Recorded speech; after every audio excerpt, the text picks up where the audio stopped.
Na próxima sexta-feira, 8 de março, será celebrado o Dia Internacional das Mulheres, uma data importantíssima para discutirmos os direitos e desafios enfrentados por elas.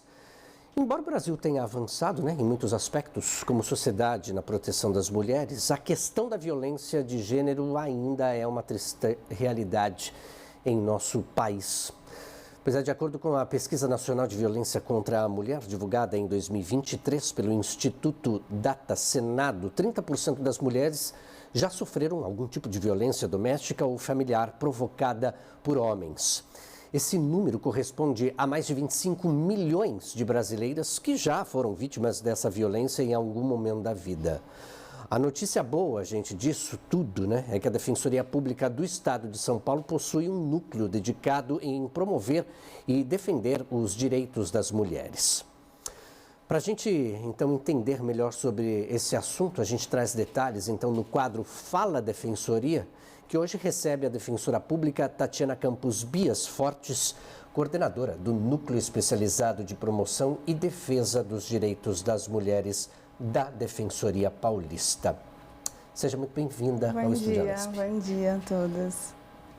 Quando a gente fala sobre segurança da mulher, como já dissemos nessa nossa longa apresentação aqui, acho que vale refletir cada vez mais na ideia de trazermos e tentarmos entender quais são essas vezes que as mulheres mais procuram a Defensoria Pública.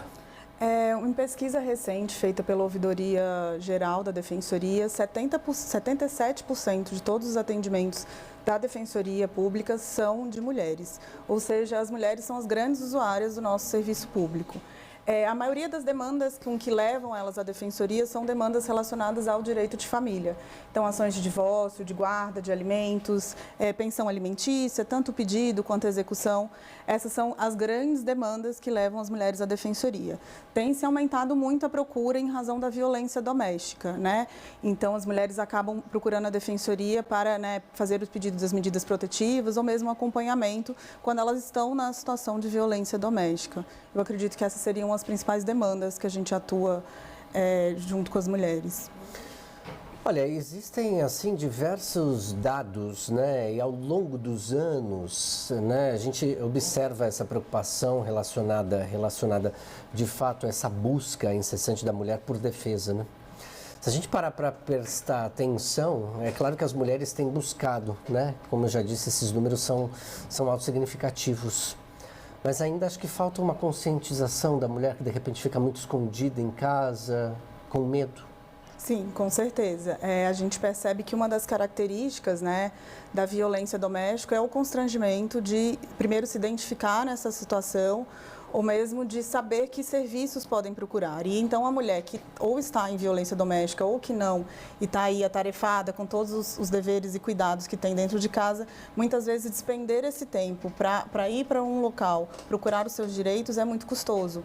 Então precisa que a mulher saiba que ela tem direito a pedir determinadas coisas, que ela saiba onde ela vai para pedir essas coisas e que ela tenha disponibilidade de tempo e até recursos financeiros para procurar realmente o órgão e a ajuda que ela necessita. E além de ter essa ajuda da Defensoria Pública, vale lembrar também que é necessária a ajuda das pessoas que estão ao lado dela, vivenciando muitas vezes as dores dela, Sim, a gente fala que o problema que enfrenta uma mulher muitas vezes tem que ser amparado pela comunidade. Existe, obviamente, uma obrigação estatal de fornecer os meios para que aquela mulher consiga sair da situação de violência, sair do ciclo de violência, mas é muito importante o auxílio da comunidade, dos estabelecimentos, que seja bem informado, que sempre preste um atendimento sem ser revitimizador, que acolha essa mulher e consiga compreender a demanda e fazer os encaminhamentos corretos. O Estado de São Paulo, por meio das leis aqui organizadas, então, neste parlamento, que é o maior parlamento estadual da América Latina, juntamente com o Estado e os estados da Federação, o Brasil como um todo tem pensado cada vez mais nessa defesa da mulher. E vale lembrar que existe há muitos anos, inclusive, a Lei Maria da Penha, que é um marco, não é, na defesa da mulher. Sim, com certeza. É um marco, é uma referência, inclusive, internacional, por ser uma das leis mais completas em promoção e defesa dos direitos das mulheres. E aí, ao longo dos anos, em relação à Lei Maria da Penha, né, como vocês da Defensoria Pública percebem e têm percebido, de fato, a busca, né, da exigência e daquilo que pode ser aprimorado ainda?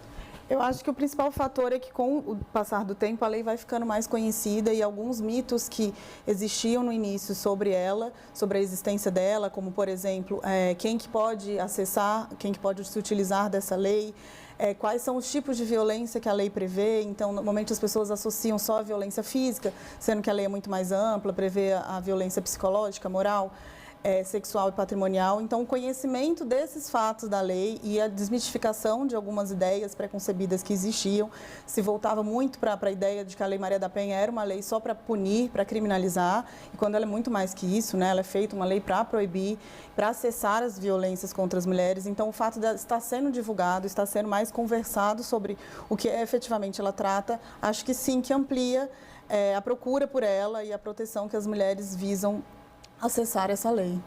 Tatiana, além do cumprimento desta lei e de tantas outras, né, de que forma a Defensoria Pública tem atuado na promoção de defesa? A Defensoria, então, atua de maneira individual, né, representando as mulheres em processos judiciais, das mais variadas temas, mas ela também atua de maneira coletiva, né, tendo uma visão um pouco mais ampla dos problemas e das dificuldades que as mulheres enfrentam. E, normalmente, essa atuação coletiva é feita pela gente, do NUDEM, pelo Núcleo Especializado, que tem como intuito mesmo acompanhar as políticas públicas, acompanhar os projetos de lei. Muitas vezes a gente se manifesta dos projetos de lei que tramitam aqui nessa casa, fazer educação em direitos, fazer material informativo, então cartilhas com uma linguagem mais fácil de acesso. A gente também pensa nessa proteção de direitos de forma ampla, né? Entendendo que precisa se criar um ambiente favorável para que individualmente as mulheres consigam ser protegidas. Ao longo dos anos, a sociedade tem amadurecido, novas formas de existência vêm se destacando. E aí acho que a gente pode trazer também nessa dinâmica de fala a ideia, não é, da existência de homossexuais e mulheres homossexuais que buscam, inclusive, a ajuda. E no caso também de mulheres trans, né? Sim, a Lei Maria da Penha, ela tem um recorte de gênero, então, para ser vítima das violências praticadas, precisa ser uma mulher, ou seja, uma pessoa que se identifica como uma mulher, ou seja, mulheres trans também são protegidas para a Lei Maria da Penha, mas ela não faz essa ressalva com as pessoas que podem ser responsabilizadas se cometerem violência contra a mulher. Então, qualquer pessoa, e aí independe do gênero, que conviva ou que já tenha convivido com uma mulher dentro da casa dela, seja familiar ou não, ou que já tenha tido, ou que tenha um relacionamento amoroso, pode ser sim responsabilizado por atos se cometer violência nos termos da lei. Aqui, de novo, independe do gênero que essa pessoa que cometeu a violência pode ser responsabilizado. E a gente tem falado aqui sobre vidas adultas, mas vidas infantis também tem esse olhar específico de vocês?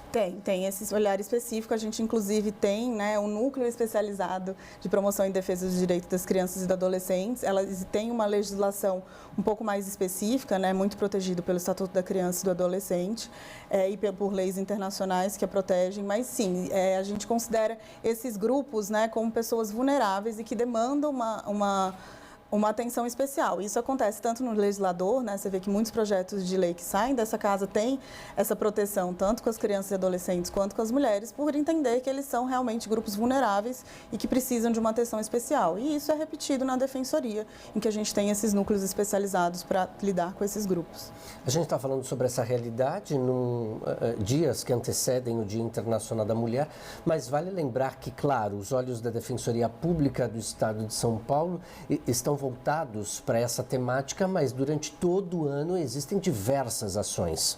Sim, é um trabalho contínuo que não para, né?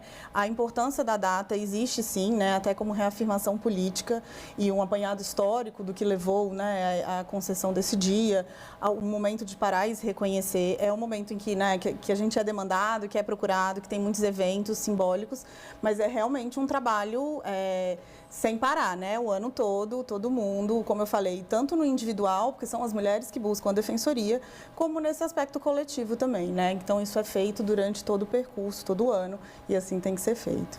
Diante dessa sua fala, né, daquilo que pode ainda melhorar em relação a esse assunto, nós estamos na Assembleia Legislativa do Estado de São Paulo, aqui atrás o plenário Juscelino Kubitschek, daqui saem diversas proposituras, diversos debates são realizados aqui neste local.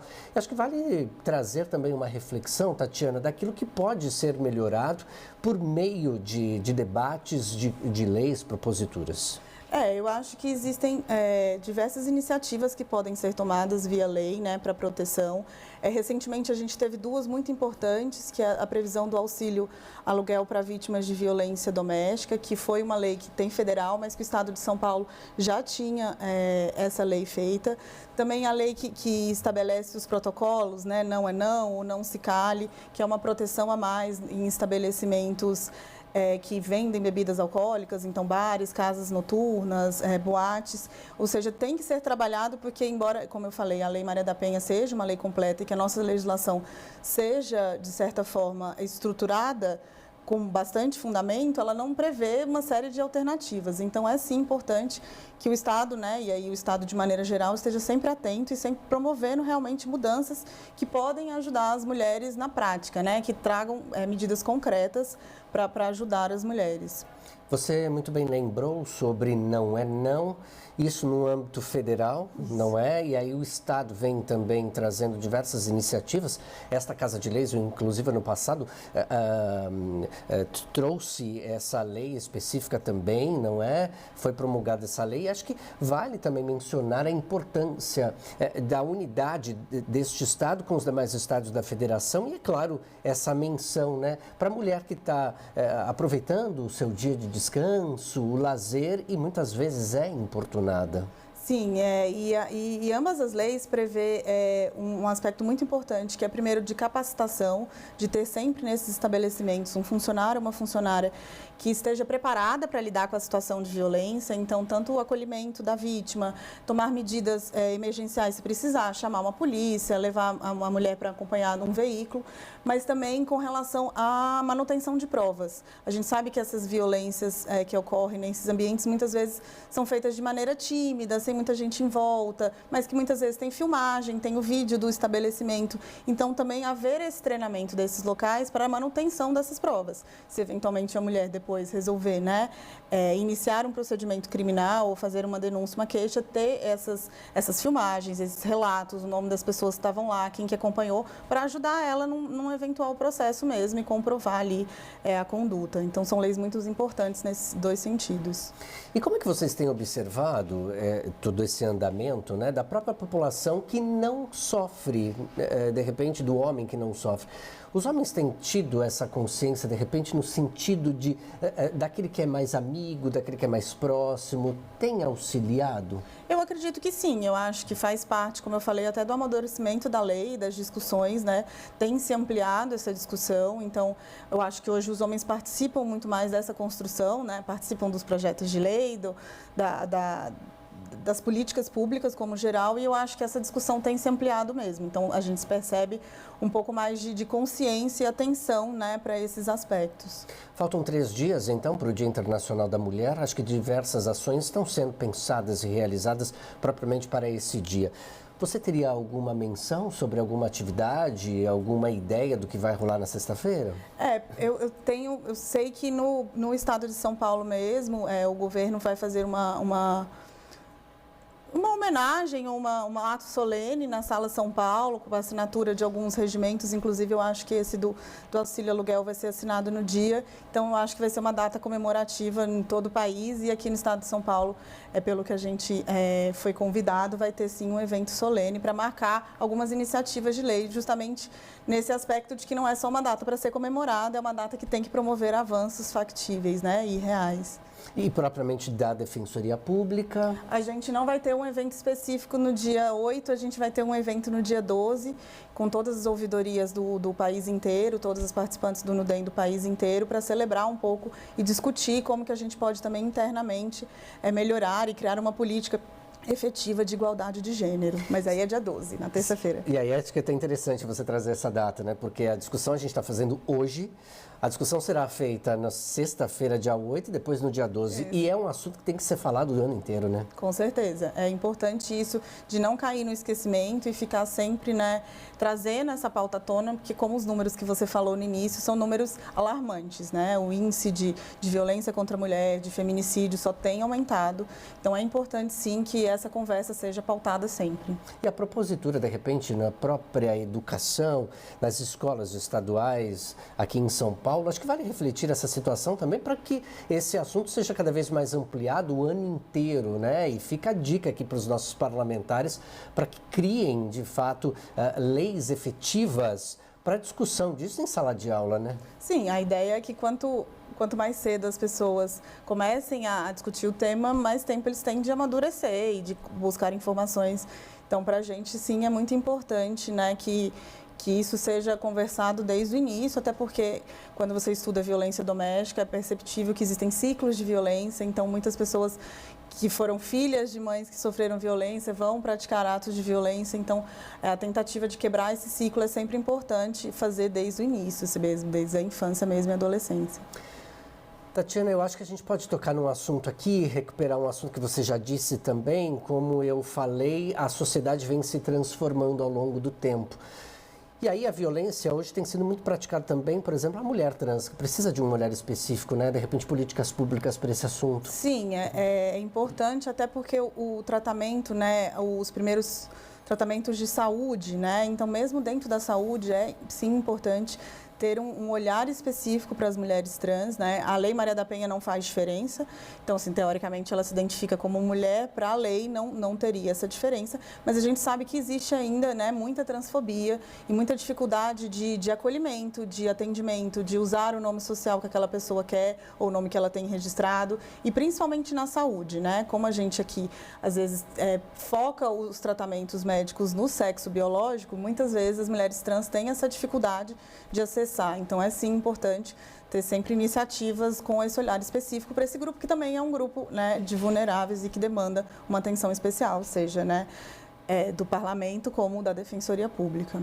Tatiana, o estado de São Paulo tem 645 municípios e nós estamos chegando a esses municípios agora neste exato momento. De repente, do outro lado da tela, existe uma mulher que precisa de ajuda. Como buscar ajuda?